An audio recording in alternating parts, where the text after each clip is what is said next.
नमस्कार। अगर आप एचटेट सीटेट हरियाणा सीईटी या किसी भी कॉम्पिटिटिव एग्ज़ाम की तैयारी कर रहे हैं, स्पेशली ग्रुप डी की तैयारी कर रही हैं और अपनी तैयारी को तेज़ तर्रार फटेदार बनाना चाहते हैं तो आइए जुड़िए मेरे साथ हैं। इससे पहले कि आज हम साइंस पढ़ने वाले हैं, इससे पहले की क्लास में हमने कुछ वायरल डिसीज़ पढ़ी थी। उसमें से 2-3 इम्पोर्टेंट वायरल डिसीज़ हैं, वो हमारी छूट गई थी, उनको आज करेंगे। साथ ही हम बैक्टीरिया और प्रोटोजोआ से जनित रोगों के बारे में भी पढ़ेंगे। तो चलो देखते हैं। हमारे जो वायरल डिसीज़ है, एक है डेंगू।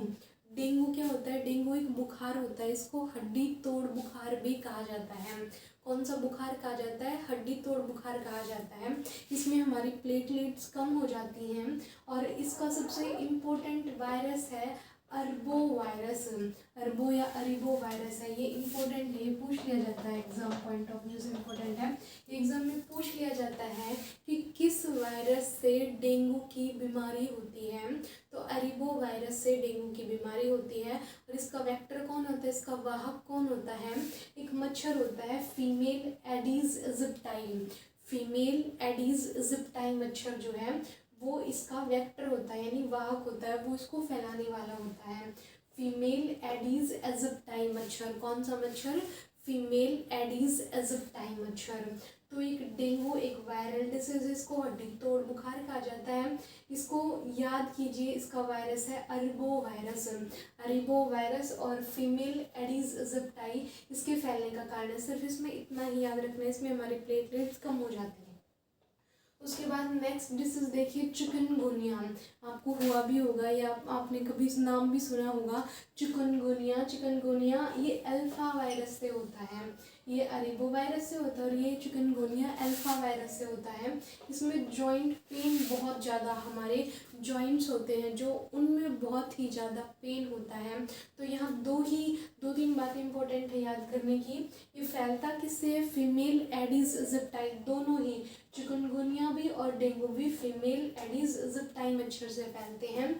चिकनगुनिया का वायरस है alpha virus. Chicken alpha, chikungunya alpha chicken याद कर सकते हैं हम। कौन सा चिकन? Alpha chicken. तो चिकनगुनिया अल्फा वायरस से होता है और डेंगू अरिबो वायरस, डेंगू अरिबो वायरस से होता है। उसके बाद एक स्वाइन फ्लू भी एक बीमारी है जो वायरस से होती है।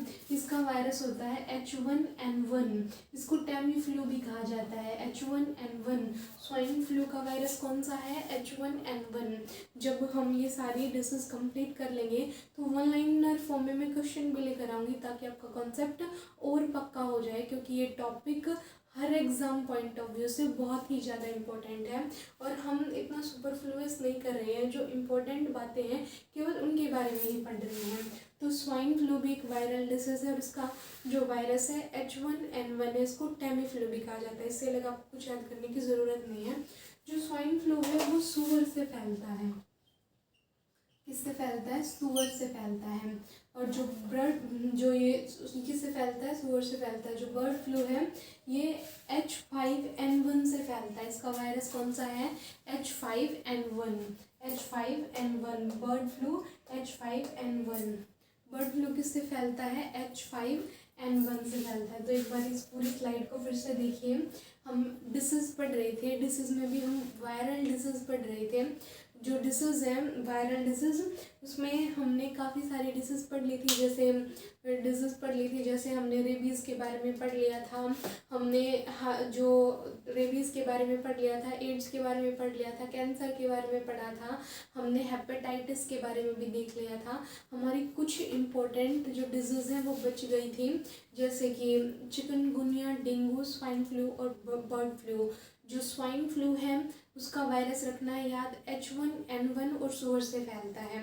जो बर्ड फ्लू है उसका वायरस याद रखना है H5N1, H5 और N1, ये बर्ड से फैलता है। डेंगू एक हड्डी तोड़ बुखार होता है। डेंगू में हमारी जो बॉडी की जो प्लेटलेट्स हैं वो बिल्कुल डाउन चली जाती हैं, कम हो जाती हैं। वो नारियल पानी पीने के लिए बताया भी जाता है हमें। और ये फैलता किससे? फीमेल एडीज इजिप्टाई मच्छर से फैलता है। फीमेल एडीज इजिप्टाई मच्छर से फैलता है और इसका वायरस कौन सा है? डेंगू का है अरेबो वायरस, और चिकनगुनिया का वायरस कौन सा है, अल्फा चिकन से हमने याद किया था, तो अल्फा वायरस चिकनगुनिया का है। और इन दोनों का वेक्टर सेम है, फीमेल एडिस एजिप्टाई मच्छर। तो यहाँ तक ये जो वायरल डिसीज है वो हमारी कंप्लीट होती हैं। इसके बाद हम बैक्टीरिया से होने वाली डिसीज के बारे में पढ़ेंगे। बैक्टीरिया से होने वाले रोगों के बारे में हम पढ़ते हैं। बैक्टीरिया क्या है, बैक्टीरिया एक माइक्रो ऑर्गेनिज्म है। बैक्टीरिया की स्टडी को बैक्टीरियोलॉजी कहा जाता है। बैक्टीरिया की स्टडी को क्या कहा जाता है, बैक्टीरियोलॉजी कहा जाता है। एक बार जो इम्पोर्टेंट बातें हैं वो हम लिख लेंगे, फिर उनको डिस्कस कर लेंगे ताकि हमें जल्दी से याद हो जाए।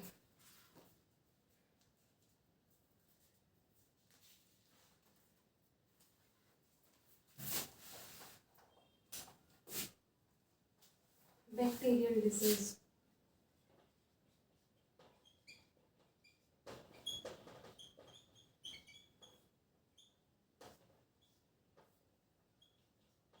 जीवाणु जनित रोग, जीवाणुओं से होने वाले रोग। बैक्टीरिया की स्टडी ये क्या होते हैं, ये माइक्रो ऑर्गेनिज्म होते हैं। क्या होते हैं, माइक्रो ऑर्गेनिज्म होते हैं, यूनिसेलुलर होते हैं। यूनिसेलुलर यानी एक कोशिकीय जीव होते हैं, यूनिसेलुलर होते हैं। इसकी स्टडी को क्या कहा जाता है, इसकी स्टडी को बैक्टीरियोलॉजी कहा जाता है। बैक्टीरियोलॉजी कहा जाता है। और जो बैक्टीरिया है इसकी खोज किसने की थी, एंटोनी लेवेनहॉक ने।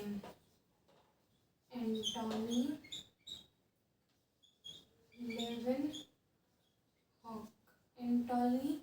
लेवेनहॉक ने, इन्होंने ही लिविंग सेल की भी खोज की थी।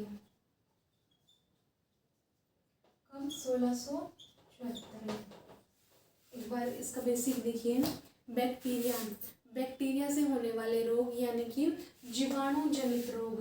बैक्टीरिया एक माइक्रो ऑर्गेनिज्म है, ये यूनिसेलुलर है। यूनिसेलुलर कौन से होते हैं, जो प्रीकैरियोटिक होते हैं। इसमें जो बैक्टीरिया है इसकी खोज किसने की थी, एंटोनी लेवेनहॉक ने की थी। बैक्टीरिया लेवेनहॉक, देखिए लिविंग सेल की खोज भी किसने की थी, लेवेनहॉक ने की थी।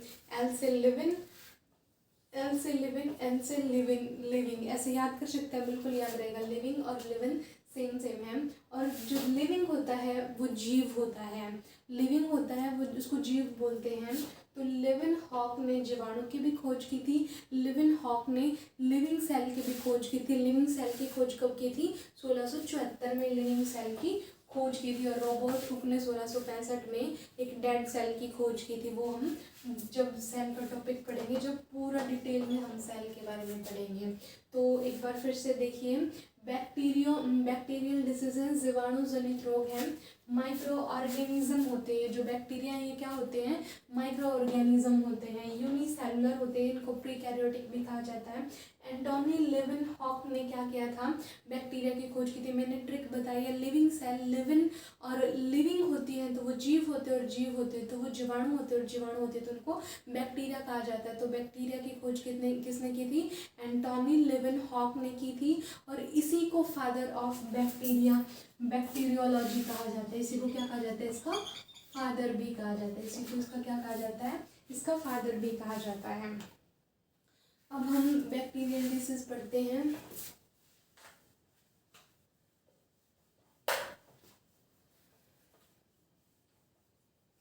सबसे पहले लिखिए टीबी के बारे में। टीबी यानी हेपेटिक।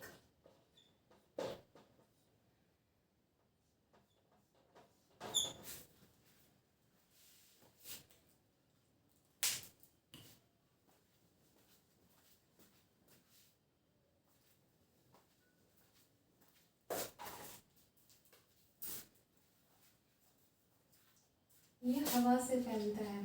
किससे फैलता है, हवा से। एयरबॉर्न डिसीज है, एयरबॉर्न डिसीज है। और इसका जो वायरस बैक्टीरिया है वो है माइकोबैक्टीरियम ट्यूबरक्लोसिस। माइक्रोबैक्टीरियम ट्यूबरक्लोसिस, इसका बैक्टीरिया कौन सा है? Mycobacterium tuberculosis. टी से ट्यूबर टीबी और टी से ट्यूबरक्लोसिस। इसकी शॉर्ट फॉर्म, टीबी की शॉर्ट फॉर्म ट्यूबरक्लोसिस है। इसको ट्यूबरक्लोसिस इसका वायरस है, या हम इजीली याद रख सकते हैं। लंग्स को मेनली और हमारी बोन्स को धीरे धीरे लंग्स को प्रभावित करता है और फिर पूरी बॉडी कमज़ोर होती चली जाती है। इसके लिए टेस्ट होता है मॉन्टेक्स टेस्ट, वेरी इंपॉर्टेंट है मॉन्टेक्स टेस्ट। टीबी की जांच के लिए कौन सा टेस्ट किया जाता है? Mantoux test. और इसके टीके की खोज किसने की थी? रॉबर्ट कोच ने एजेंट टीके की भी खोज की थी, साथ ही साथ टीबी के टीके की भी खोज की थी रॉबर्ट कोच ने। आरटीबी ऐसे याद कर सकते हैं। रॉबर्ट कोच ने टीबी के टीके की खोज की थी। और इसके लिए बीसीजी का टीका भी लगाया जाता है। बीसीजी की फुल फॉर्म पूछ ली जाती है, बैसिलस कालमेट यूरिन। जो सिर्फ इम्पोर्टेंट है मैं वही लिखवा रही हूँ, बहुत ही ज़्यादा इम्पोर्टेंट है ये ग्रुप डी के लिए तो स्पेशली, क्योंकि इसमें 15 नंबर की साइंस आने वाली है। लिख लीजिए बीसीजी और एक लिख लीजिए डीओटी। ये दोनों किससे रिलेटेड है? टीबी से रिलेटेड है।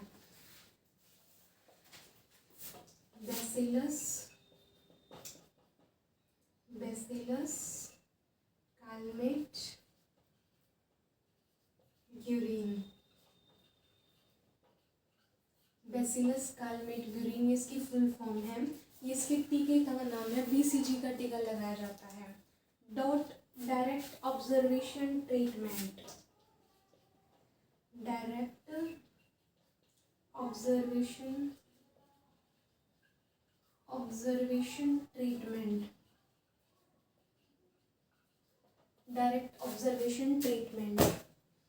देखिए किस चीज़ का टीका लगाया जाता है? बीसीजी का टीका लगाया जाता है। इसमें डायरेक्ट ऑब्जर्वेशन ट्रीटमेंट दी जाती है, यानी कि जिसको भी टीबी हो जाए ना, जो हमारे प्राथमिक चिकित्सा केंद्र है वहाँ पर जाकर हमें दवाई लेनी पड़ती है और उनकी डायरेक्ट ऑब्जर्वेशन में ही क्या होता है, हमें ट्रीट किया जाता है, हमें ट्रीटमेंट दी जाती है। तो डायरेक्ट ऑब्जर्वेशन ट्रीटमेंट डीओटी पूछ लिया जाएगा किससे रिलेटेड है, तो DOT is related to tuberculosis.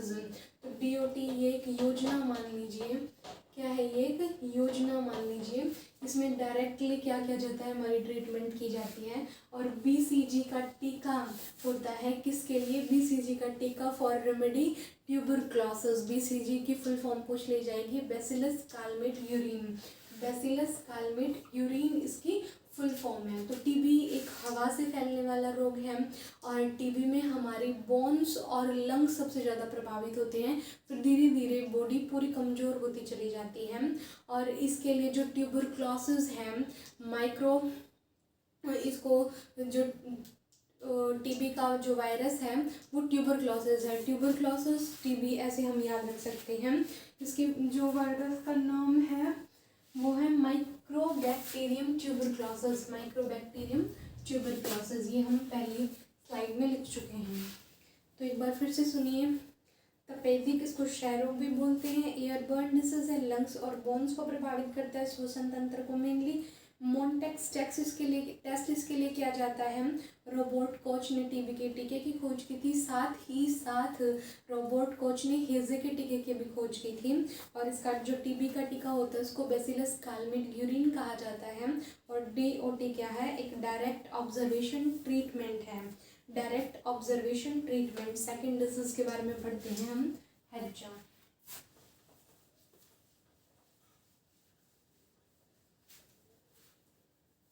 याद करना इनको। नेक्स्ट है हैजा कॉलेरा।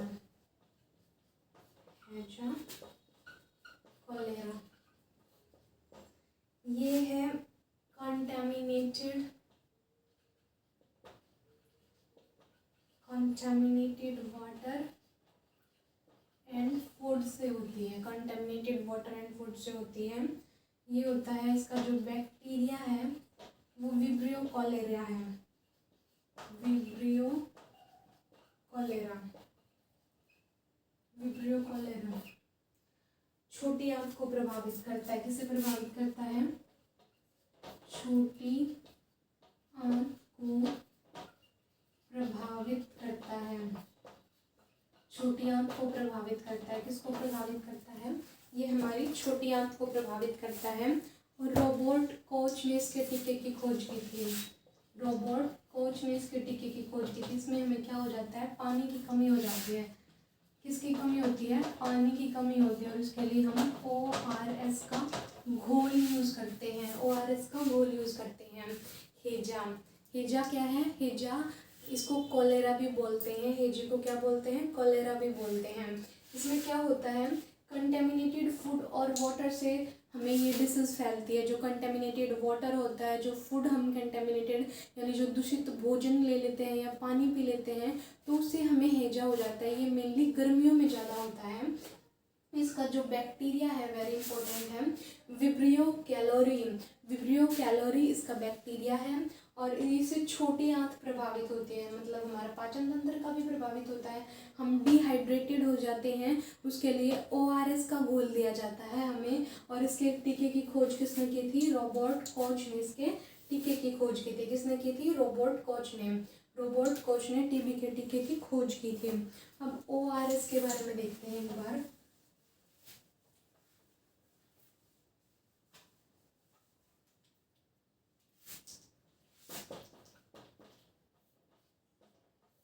इसमें क्या होता है? नमक, चीनी और पानी होता है ORS में। तो देखिए, oral rehydration solution, full form पूछ ली जाएगी। Oral rehydration, rehydration solution, oral rehydration solution इसकी फुल फॉर्म है।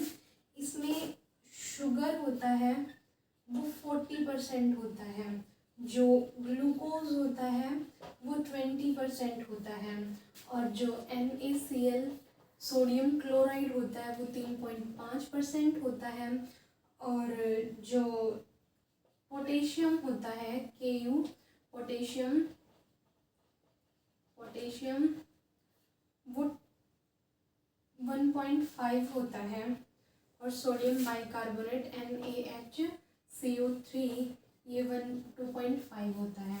ये याद रख लीजिए, इम्पोर्टेंट है, पूछ लिया जाएगा। ORS की फुल फॉर्म क्या होती है? ORS की फुल फॉर्म होती है ओरल रिहाइड्रेशन सॉल्यूशन।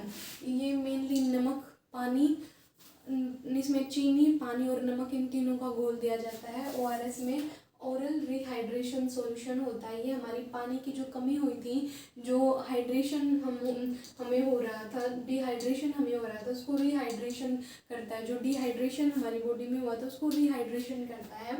तो इसमें शुगर 40% होती है, ग्लूकोज 20% होता है, NaCl यानी कि सोडियम क्लोराइड की मात्रा 3.5 होती है। ये पूछा जाता है, ये इम्पोर्टेंट है।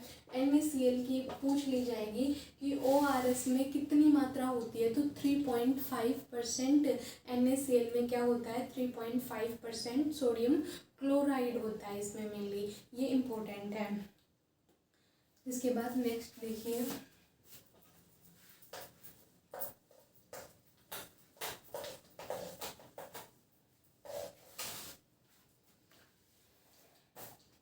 अतिसार, डायरिया।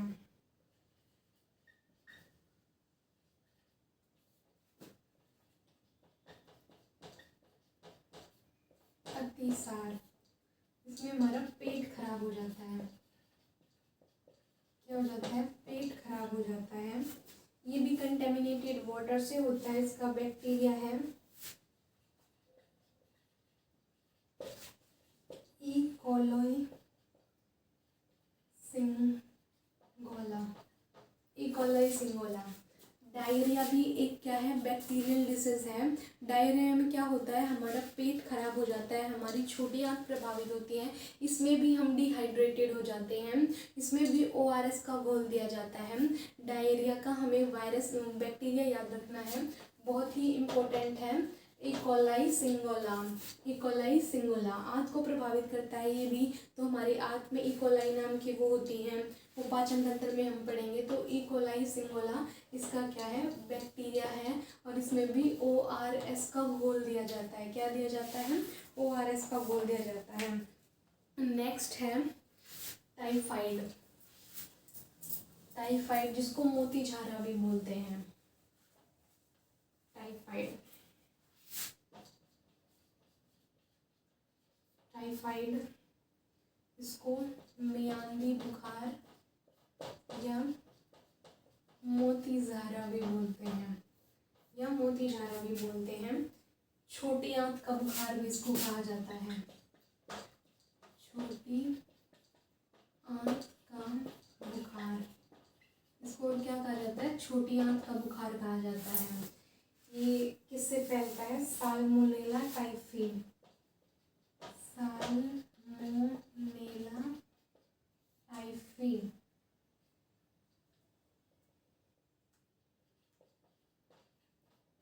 टी से टाइफी, टी से टाइफाइड, सेम सेम है इसलिए याद हो जाएगा, ज़्यादा मुश्किल नहीं है। इसके लिए विडाल टेस्ट किया जाता है, इम्पोर्टेंट है विडाल टेस्ट, विडाल टेस्ट किया जाता है। इससे व्यक्ति की मृत्यु भी हो सकती है अगर इसका टाइम पर इलाज ना किया जाए तो। देखिए टाइफाइड, मोती झारा, इसको मियानवी बुखार, छोटी आंत का बुखार भी कहा जाता है, और इसका जो बैक्टीरिया है वो साल्मोनेला टाइफी है। टी से टाइफाइड, टी से टाइफी, इजीली याद हो जाएगा। इसके लिए विडाल टेस्ट किया जाता है, Widal test, typhoid Widal test किया जाता है। टाइफाइड के लिए कौन सा टेस्ट किया जाता है, इसके लिए विडाल टेस्ट भी किया जाता है। इसमें इतना ही है। नेक्स्ट डिसीज देखिए, नेक्स्ट डिसीज है भाई हमारी लेप्रोसी, कुष्ठ रोग। मेनली तो इनके बैक्टीरिया ही इम्पोर्टेंट है जो एग्जाम में आते हैं। लेप्रोसी, लेप्रोसी को हम बोलते हैं कुष्ठ रोग। क्या बोलते हैं, कुष्ठ रोग। इजीली याद हो जाएगा इसका बैक्टीरिया भी, mycobacterium leprae, leprae, leprosy और लेप्री जल्दी याद हो जाएगा, याद हो जाएगा। ये स्किन को प्रभावित करता है, ये कुष्ठ रोग हमारी स्किन को प्रभावित करता है। किसको प्रभावित करता है, स्किन को प्रभावित करता है। नेक्स्ट देखिए,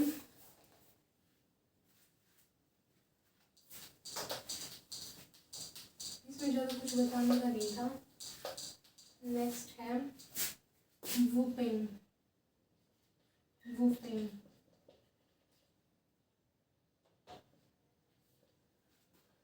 काली खांसी, वूपिंग का काली खांसी,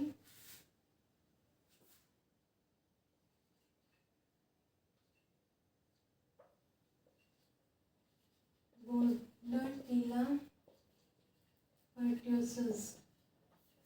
इसमें सिर्फ ये याद रखना है, वूपिंग कफ में इसका बैक्टीरिया है बोर्डरटीला पर्ट्यूसिस। कौन सा, बोर्डरटीला पर्ट्यूसिस। एक होता है डिप्थीरिया,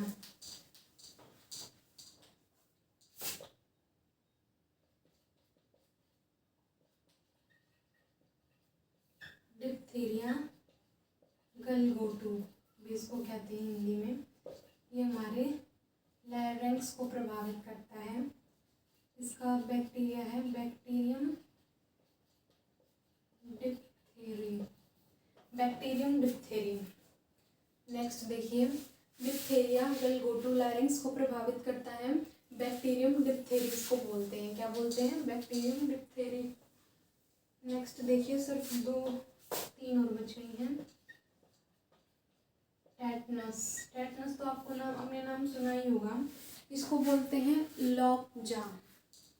क्या बोलते हैं, लॉकजा, धनुष टंकार, धनुष टंकार। धनुष टंकार, अनुस्तंभाकार, ये इसके अलग अलग नाम है भाई। Clostridium टेटेनी,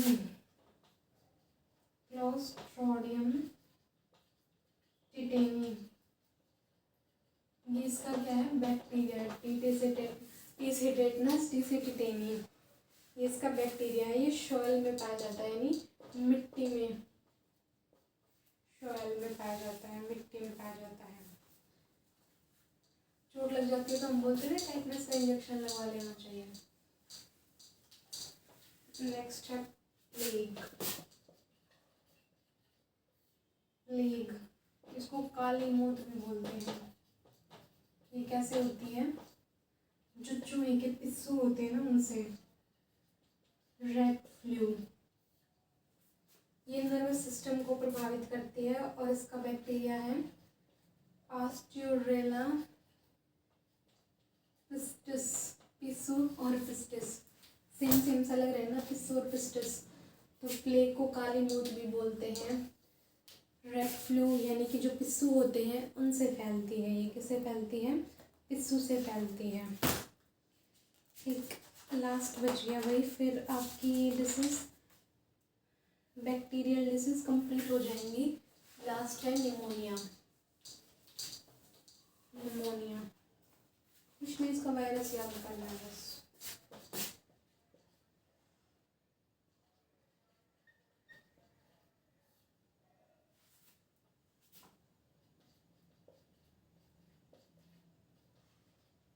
diplococcus pneumonia,